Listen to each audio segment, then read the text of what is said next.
El Museo de Arqueología y Antropología de la Universidad Nacional Mayor de San Marcos les da la bienvenida al programa Conversaciones en el Museo. Nuestro invitado del día de hoy es Antonio Pérez Valareso, quien nos hablará sobre algunos temas relacionados al poblamiento sudamericano y de las Américas. Antonio Pérez Valareso es bachiller en Arqueología por la Universidad Nacional Mayor de San Marcos, es magíster en Arqueología Sudamericana por la Universidad Nacional de Trujillo de Perú y por la Universidad de Rennes de Francia. Actualmente es candidato a doctor en prehistoria por la Universidad de París 10, Nanterre. Es asimismo miembro asociado del Instituto Francés de Estudios Andinos, IFEA, y también viene trabajando como miembro de la misión franco-brasilera de Piauí de Brasil. Una misión que tiene por objetivo rastrear las primeras ocupaciones humanas en el continente sudamericano. Con ustedes, Antonio Pérez Valareso, nuestro invitado, de repente quisieras dar algunas palabras para esta presentación. Sí, simplemente agradecer al museo por la invitación, agradecerte a ti, James, y a completa disposición para responder a todas las preguntas. Gracias, Antonio, en primer lugar, por tu aceptación a esta entrevista. Y empezamos, pues, preguntándote, ¿no? ¿Cómo fue tus acercamientos a los estudios líticos? ¿Qué nos podías comentar al respecto? ¿Cómo llegaste? Bueno, sí, eso fue hace algunos años, digamos, porque, digamos, todavía, digamos, mi carrera es bastante corta, por no decir cortísima, pero hace algunos años, a partir del tercer año digamos, de carrera, en la Escuela Profesional de Arqueología, en la Facultad de Ciencias Sociales de San Marcos, a partir del tercer año, digamos, comencé a darme cuenta que la tecnología lítica, el estudio científico del material lítico tallado, era, digamos, lo que más me atraía, ahora puedo decir que es mi vocación dentro de todas las especialidades que abarcan la arqueología, ¿no? Y nació, no podría decirte un motivo central por el cual, digamos, me interesa la tecnología lítica, pero siempre me ha interesado, digamos, tratar de entender el rompecabezas que muchas veces consiste en entender artefactos líticos, como cualquier otro artefacto arqueológico, pero los artefactos líticos me llamaban la atención sobre todo, y me siguen llamando la atención, porque como se trata de una industria extractiva, entonces es muy fácil observar cuando se desarrolla un estudio sistemático eh, las características técnicas que el artesano, que los grupos humanos del pasado trataron de imponer a la materia, ¿no? Entonces eso me llamó particularmente la atención y bueno, a partir de ahí tuve la ayuda de mucha gente, especialmente del profesor Edwin Silva, quien, digamos, me enrumbó, digamos, y me abrió las puertas y me dio las bases de la tecnología lítica, y con él de la mano hasta ahora seguimos trabajando. Y fue ahí cuando, digamos, pude ir a final de la carrera, en el quinto año, al sur de Ayacucho, donde en un sitio que se llama Badopam, un sitio al aire libre, sea una cantera lítica, y ahí, digamos, realizamos prospecciones sistemáticas y eso me permitió analizar in situ algunos artefactos de superficie y a partir de ello realizar mi trabajo de fin de carrera, ¿no? Y bueno, es eso. Y a partir de ahí, digamos, comenzó todo, porque era muy difícil en ese momento, y creo que lo sigue siendo, para todos los estudiantes, acceder a colecciones, digamos, que tengan que ver con el poblamiento de las Américas o con el poblamiento andino. Son colecciones bastante delicadas y que requieren, digamos, de una cierta experiencia para poder trabajarlas, ¿no? Ok, Antonio. Entonces, podríamos pasar a una siguiente pregunta. Claro. Está relacionado al tema del poblamiento de Sudamérica. Las primeras evidencias, ¿qué nos podrías contar al respecto? ¿Se puede hablar de que hubo un solo poblamiento, hubieron varios a la vez? ¿Qué nos podrías decir al respecto sobre ese tema, ¿no? Bueno, ahora, digamos, el panorama, digamos, de las primeras ocupaciones en Sudamérica nos da indicios de que hay varias olas migratorias, entre comillas, eh, de ocupación, ¿no? De presencia humana. Y habría que diferenciar entre presencia, ocupación y poblamiento, que son tres conceptos diferentes, ¿no? Pero digamos, para no entrar en esos detalles conceptuales, ahora digamos que hay dos grandes posiciones sobre el poblamiento de las Américas, en general de las Américas, ¿no?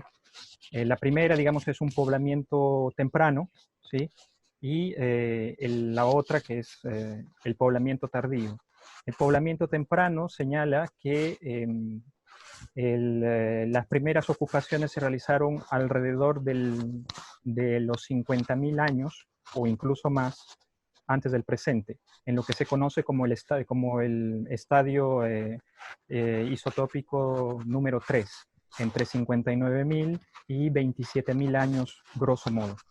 Entonces, a partir de ahí, digamos que el estrecho de Bering estaba disponible, el nivel de las aguas era lo suficientemente bajo como para dejar libre el acceso por el estrecho de Bering, y las capas de hielo digamos que ocupaban durante el último máximo glaciar, lo que es ahora el actual Canadá, durante el estadio isotópico 3, sobre todo entre 50.000 y 48.000 años, no estaban y era posible continuar hacia el sur atravesando, digamos, este lugar. Entonces es bastante factible, bastante posible que que los grupos humanos hubieran pasado por ahí. Sin embargo, digamos, lo que se le critica a esta posición es que en Beringia Occidental hay solamente hasta el momento se registran ocupaciones de 32.000 años, no más antiguas.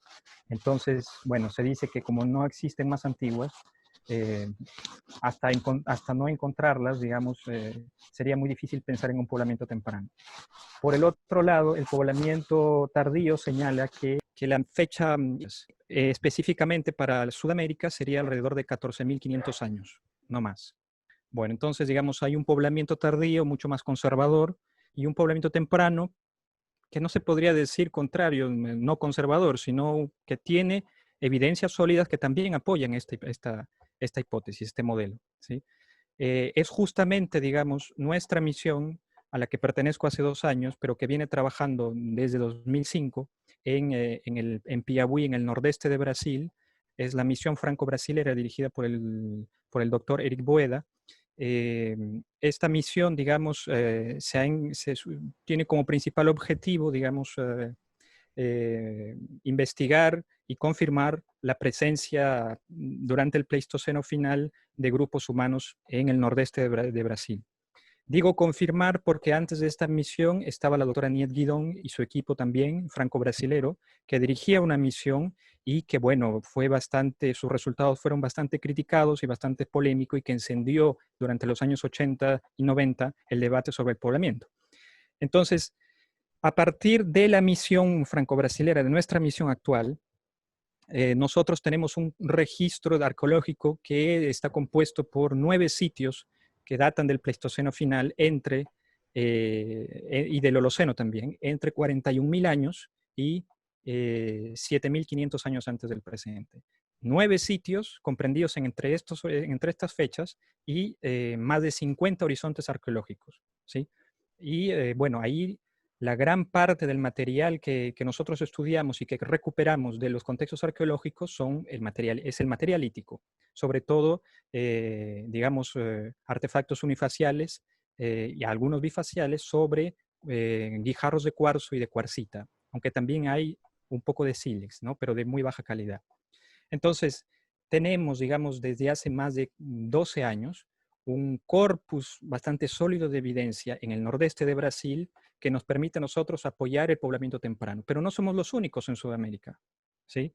En Sudamérica, por ejemplo, está Pubenza 3 en Colombia. Está también con 16, 17.000 años. Está Taima, excavado por la doctora Ruth Grun y por Alan Bryan en los fines de los años 70, que tiene, digamos, alrededor de 16, 17.000 años. Está Huaca Prieta, con fechados de 15.000, 16.000. está Piquimachay en Perú, que tiene, digamos, fechados ahora con alrededor de 17.000 años. También está más abajo, digamos, en Patagonia Occidental, en Chile particularmente, el sitio Pilauco, ¿sí? Muy próximo del sitio célebre y que derrumbó el paradigma Clovis, digamos, es en Monteverde, ¿no? Y ahí, entre Monteverde y Pilauco, tenemos evidencias que superan los 17.000 años, ¿sí? Entonces, en la Puna Argentina también, otros sitios que tienen, que potencialmente son mucho más, más antiguos todavía, ¿no? Pero que necesitan mayor investigación. Y bueno, así, y yo, digamos, son estos sitios también en Uruguay, en las tierras bajas, ¿no? En Uruguay está también el equipo liderado por Richard Fariñas, que digamos que tiene dataciones que han sido muy criticadas también, pero que tienen cuerpos de evidencia sólido de alrededor de 33.000 años, ¿no? Entonces hay, digamos, evidencia sólida mucho más importante de la que teníamos hace unos cuantos años, que apoya un poblamiento temprano, mínimo 40.000 años, pero tenemos potencialmente en nosotros, en Piauí, fechados que sobrepasan los 50.000 ahora, ¿no? Y estos, digamos, es una evidencia que no se puede negar, ¿no? Es una evidencia que no se puede negar y a pesar de que hay muchos arqueólogos que la niegan, pero es imposible ya en nuestros días seguir hablando del paradigma Clovis, ¿no? Que era el paradigma que señalaba un poblamiento mucho más tardío todavía, entre 13.700 y 12.800 más o menos, por esta tradición técnica, entre comillas, de puntas de proyectil eh, tipo Clovis, ¿sí? Asociadas a restos de mamuts, y se decía que, digamos, esta asociación representaba una ocupación humana que era la fundadora de las Américas. Bueno, ese paradigma ya murió, digamos, ya no es, ya la prehistoria de las Américas en general, de las tres Américas, ya no está en si un sitio es Clovis o no. La prehistoria ya pasó eso, de las Américas, de la prehistoria americana ya pasó ese debate y ahora nos encontramos en el debate antes o después del último máximo glacial. El último máximo glacial es un periodo comprendido entre 26.500 y 19.000 años aproximadamente, ¿sí? Entonces, esa barrera es la que estamos tratando de, digamos, de superar y que para nosotros y para el conjunto de colegas que tienen ocupaciones que sobrepasan esa fecha por bastante, digamos, es de una evidencia absoluta que la ocupación de las Américas se dio, digamos, antes del último glaciar, ¿no? Entonces, en eso estamos, digamos. La prehistoria de las Américas, grosso modo, dando una pincelada, se puede decir que, digamos, desde 1900 hasta la mitad del siglo, 1950, digamos, nosotros nos dimos cuenta que la ocupación de las Américas era durante el Pleistoceno final. A partir de los años de 1950 hasta 1997, los años 2000, digamos, ahí, digamos, vimos el apogeo, la emergencia, el apogeo y la destrucción del paradigma Clovis, ¿no? Y a partir de los últimos 30 años hemos visto la profusión, digamos, un aumento considerable de estudios de ADN antiguo, sobre todo de ADN mitocondrial. Y en los últimos 15, 10 años hemos visto, digamos, análisis ya de genomas prehistóricos que a través del análisis de los relojes moleculares han revolucionado nuestra manera de ver la prehistoria, lo que no significa que dejemos de lado, digamos, los datos arqueológicos y sobre todo el lugar que tienen los especialistas en el análisis de material lítico más antiguo, porque digamos es lo único, muchas veces, lo único que encontramos en estas ocupaciones eh, primeras, ¿no?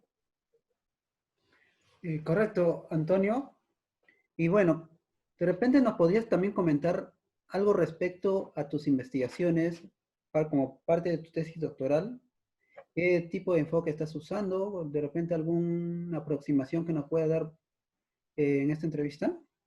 Sí, claro. Yo justamente, digamos, en este contexto que acabo de describir, el actual contexto de la prehistoria de las Américas, es justamente en los periodos más antiguos en que se mueve en el que se circunscribe mi investigación, ¿sí? Mi investigación doctoral se relaciona, digamos, con las primeras ocupaciones de América del Sur, sobre todo de la parte occidental, de la gran parte occidental, de la América andina, por así decirlo, ¿no? Entonces, lo que yo estoy haciendo es definiendo las características tecnológicas y funcionales digamos, de los conjuntos líticos más antiguos de Sudamérica, ¿sí? Entre 40.000 hasta, digamos, antes de la transición Pleistoceno-Holoceno.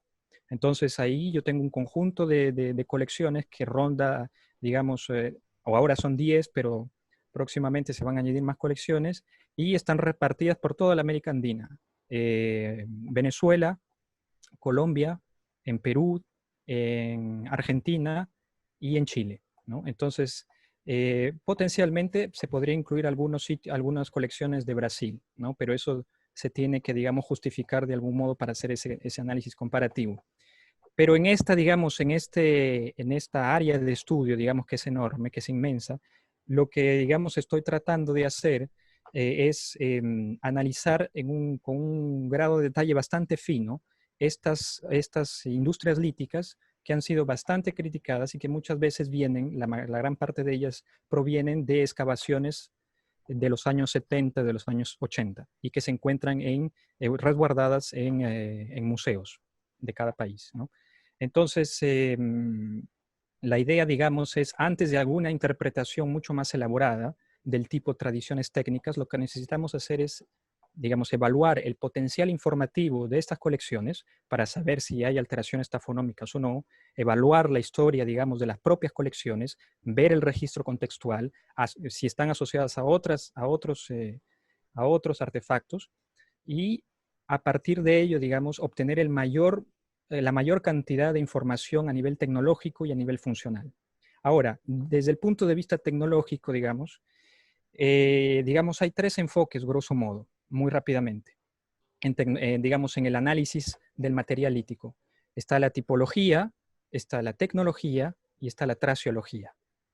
Me estoy hablando, digamos, dentro, digamos, de la escuela prehistórica francesa, ¿sí? Entonces, la tipología se pregunta por el qué, ¿sí? ¿Qué es este artefacto? Y también por el cuándo, es decir, en qué, digamos, en qué intervalo temporal se circunscribe. Entonces, la tipología tuvo y tiene todavía que ver mucho con el análisis de la forma de los artefactos. Y hablo particularmente de la tipología morfológica, porque hay otras tipologías que abordan desde otros puntos de vista los artefactos. Después, digamos, está la tecnología propiamente dicha, que se pregunta por el cómo, aborda el cómo, los procesos de manufactura de los artefactos líticos. Y eso tiene que ver mucho en Francia, en contexto francés, con, digamos, el análisis de cadenas operativas, ¿sí? Y digamos, eso ha sido así desde los años 80 en Francia y desde los años 90 fuertemente en América del Sur. A pesar, digamos, que en nuestro país, por ejemplo, en Perú, son muy pocos los análisis de cadenas operativas a nivel de lítico, ¿sí? Pero los últimos años, hace unos 10 años más o menos, se han venido, digamos, hay un nuevo enfoque, ¿sí? Digamos que trata de abordar los artefactos desde el punto de vista tecnológico, pero planteando otra pregunta. Pero me olvidé de señalar el último enfoque, que es la traciología. La traciología, que es un enfoque bastante antiguo, que se inicia en los años 60, incluso antes, se pregunta por el para qué estos artefactos fueron usados, ¿sí? Y bueno, lo que nosotros tratamos de hacer con nuestro enfoque, digo nuestro porque no es mío, sino que viene del laboratorio al que pertenezco y que fue, digamos, creado por el profesor Eric Boeda, mi director de tesis. Él, digamos, lo que tratamos de hacer es abordar los artefactos a partir de un cuestionamiento funcional, ¿sí? De preguntas funcionales, el para qué, digamos, el objetivo del artefacto, el objetivo funcional del artefacto, pero desde la tecnología misma, no desde la traciología, ¿sí? Entonces, lo que tratamos de hacer, digamos, es hacer un razonamiento inverso de la cadena operativa, porque la cadena operativa se ha concentrado, digamos, en el aprovisionamiento de materias primas, en los procesos de producción, en cómo el artefacto fue hecho, en el análisis fuerte a nivel diacrítico y todo eso, ¿sí? Pero, digamos, de alguna forma se olvidó, se dejó de lado los objetivos de esa producción, que es la noción de útil, ¿sí? Es la noción de útil, o también nosotros utilizamos el concepto de instrumento, ¿no? Pero bueno, hay diferencias entre ambos. Entonces, esta noción de útil es la que nosotros tratamos de abordar. Y a partir del análisis que nosotros que hemos denominado tecnofuncional, digamos, tratamos de abordar la lógica funcional de los artefactos, ¿sí? A partir de los propios procesos de manufactura.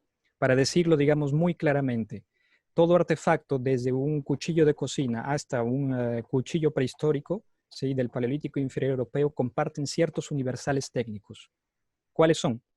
Tres partes constitutivas.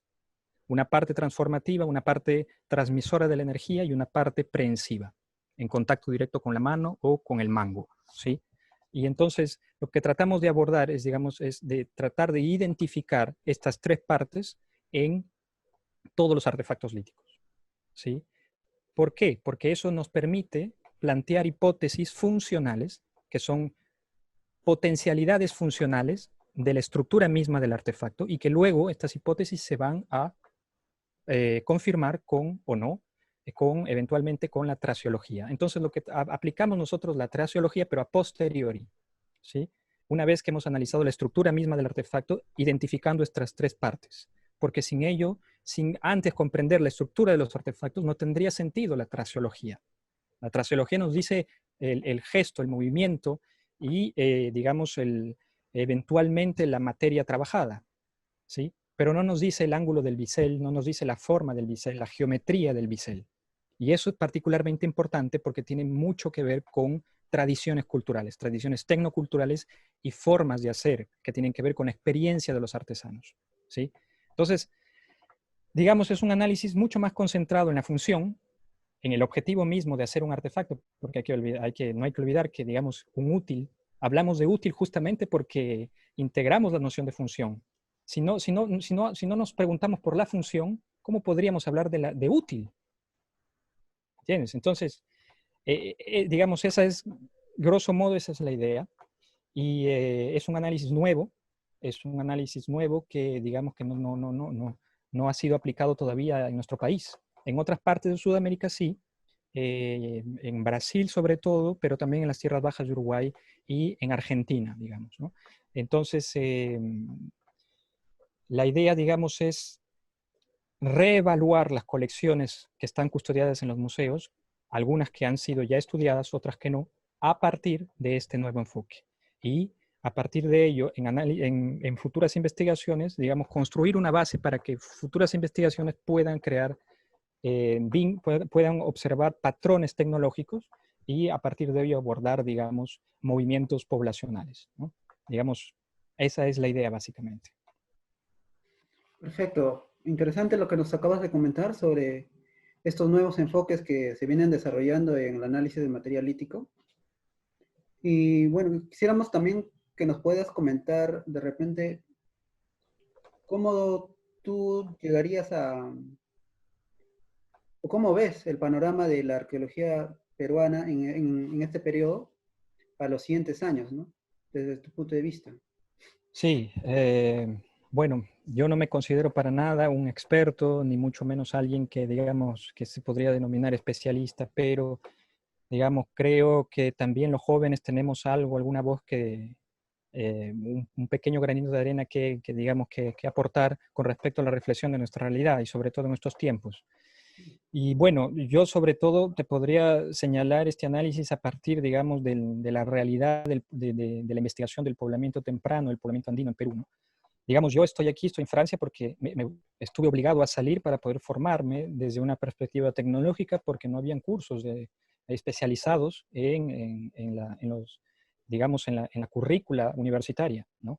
Y yo, digamos, he tenido la suerte y la bendición de Dios, digamos, de poder ver, de poder salir al extranjero y tener un panorama general justamente de este subcontinente, ¿no? digamos, en Perú estamos todavía a años luz con respecto a análisis de material lítico, con respecto a otros países, ¿sí? Digamos, por ejemplo, en Argentina, Argentina nos lleva mucha diferencia, bastante, bastante. Justo hace unos años, en 2018, si no me equivoco, se realizó en Argentina el primer congreso de estudios líticos. O sea, estoy hablando de un evento, un congreso consagrado al estudio de material lítico arqueológico. Solamente un evento, y que es de una magnitud enorme, como fue el caso en este evento, y donde se congregaron no solamente, digamos, especialistas locales, argentinos, sino de toda Sudamérica. Ahora, yo no me imagino en el estado actual, digamos, de la arqueología peruana con respecto a estos temas, un congreso nacional que tenga que ver con análisis de material lítico, concentrado en eso. Entonces, ahí solamente es un pequeño ejemplo para ver, digamos, las diferencias, ¿no? Y eso es bastante perjudicial. ¿Por qué? Porque, bueno, los estudiantes que se interesan por estos temas, nosotros hemos tenido compañeros de carrera, de aula, que hemos estudiado en San Marcos, que se han interesado mucho en artefactos líticos, pero lamentablemente han tenido que irse por otras ramas, por otros campos, porque no hay oportunidades, ¿sí? No hay oportunidades. A mí me cayó del cielo, digamos, una oportunidad de maestría, y ¿con quién mejor que con el profesor Santiago Seda, que en paz descanse, que digamos fue uno de los iniciadores digamos, del análisis de material lítico en Perú? Él hizo su posgrado, su doctorado en la Universidad de Burdeos, en Francia, bajo la dirección de Madame de Sonneville-Bordes. Entonces, él vino con toda la transición de la tipología y hacia la tecnología en Francia, pero bueno, la realidad cruda es que eso digamos, no prosiguió en una escuela, digamos, una escuela, lo que llamaba Ducho Bonavilla, el profesor Elmo León también, y Roger Rabines en algún momento, ellos habían dicho en los años 70, 80, la idea esta de una escuela peruana de prehistoria, ¿no? Una escuela peruana concentrada en el análisis de material lítico, concentrada en el análisis del precerámico, concentrada en el análisis de los poblamientos más antiguos en Perú. Entonces eso todavía es utópico, es una idea flotante, pero que estoy seguro que con las nuevas perspectivas que estamos desarrollando, eso ayudaría a motivar, digamos, a los estudiantes a que continúen, a pesar de todo, continúen con terquedad en estos temas, porque son apasionantes, son realmente apasionantes. Como habíamos conversado internamente, estos temas, combinar tecnología lítica con poblamiento, es apasionante. ¿Por qué? Porque es muy difícil mantenerse al día. Es casi imposible mantenerse al día. Hace el 22 de julio, ¿sí? Hace menos de un mes, se publicó en Nature, se publicó un artículo que, digamos, ha trastornado a algunos cuantos, porque, bueno, eh, digamos, ha trastornado, digamos, la prehistoria americana. ¿Por qué? Porque es un artículo donde se publica evidencias culturales datadas de 33.000 años, entre 33 y 31.000 años, en una cueva llamada Chiquihuite, en Zacatecas, en el noreste de México. Y ahí un equipo mexicano, liderando un equipo internacional multidisciplinario, ha encontrado estas evidencias. Entonces, eso, digamos, pone patas para arriba toda la prehistoria de las Américas en este momento, sobre todo para la gente que considera todavía un poblamiento tardío, ¿no?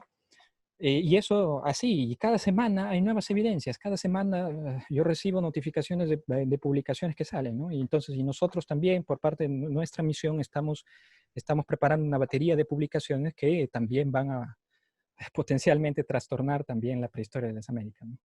Permíteme simplemente decir esto, que digamos que eso es lo rico, digamos, es lo rico de estar en eso, de estar en la onda, digamos, y yo que estoy sumergido ahora en estos temas, es realmente apasionante.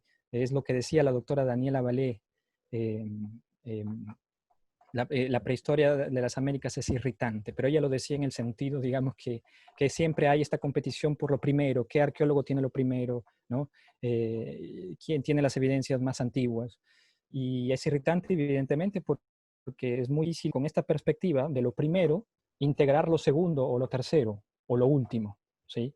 Entonces, una arqueología íntegra heurística del poblamiento de las Américas no solamente tiene que ver con lo primero, sino con todo el espectro arqueológico, ¿no?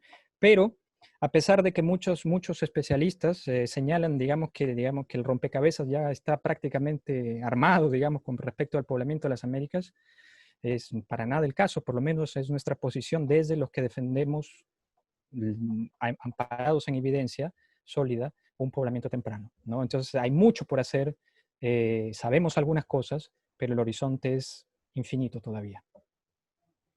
Genial, Antonio. Y gracias por estas palabras. Y bueno, con esto estaríamos concluyendo esta entrevista, Antonio. No sin antes de repente que nos puedas decir algunas palabras para los jóvenes, o de repente quisieras agradecer a alguien particularmente. Sí, no, simplemente a los jóvenes como nosotros que sigan, si están interesados en estos temas, si les dicen que no, sigan. Si les dicen que hay otros temas más importantes en la arqueología peruana y que esto no les va no les va a dar de comer, que sigan, porque la única forma es siendo tercos, con buena voluntad, tercos y con coraje, a seguir simplemente. Y después las oportunidades van a estar, y ahora digamos, con los medios disponibles a nivel digital, hay muchas oportunidades. Y segundo, evidentemente, agradecerte a ti, James, por la invitación y por el espacio, y sobre todo, evidentemente, al Museo de San Marcos, a agradecer también al Museo de San Marcos porque me permite analizar también colecciones líticas que están custodiadas en el museo, y agradecer también al doctor Jorge Silva, digamos, quien ha sido, digamos, la persona que más me ha ayudado a realizar mis investigaciones en Perú, sobre todo, ¿no? Y digamos, hay una lista larga, pero digamos, en él quiero sobre todo concentrar ahora mis agradecimientos. Correcto, Antonio. Y bueno, así estamos concluyendo con esta entrevista. Ha sido breve prácticamente, porque se podría ampliar más para seguir hablando de otros temas en prehistoria sudamericana. Y te agradecemos por haber aceptado esta charla. Y bueno, entonces con ustedes ha estado Antonio Pérez Valareso. Eh, y nada, queremos cerrar esta entrevista. Gracias Gracias. una vez más. Y para una siguiente oportunidad, de repente te volvemos a fastidiar Perfecto, con el muchísimas tema. gracias. Hasta luego. Perfecto, muchísimas gracias. Hasta luego.